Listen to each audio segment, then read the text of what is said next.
8. God, I praise you. God, Lord, I praise you for your Lord, I praise you. Lord, I praise you. God of love. 8. To really understand your word, Father God. Lord, I pray that these children will really learn from you, O Lord. Lord, we thank you. Let your presence be upon us and you teach us, Holy Spirit and Lord Jesus. Lord, we ask you that you will help us to understand your words, oh God.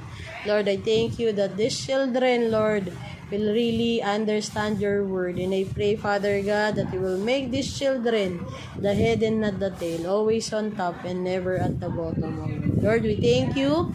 We praise you. In Jesus' name we pray. Amen.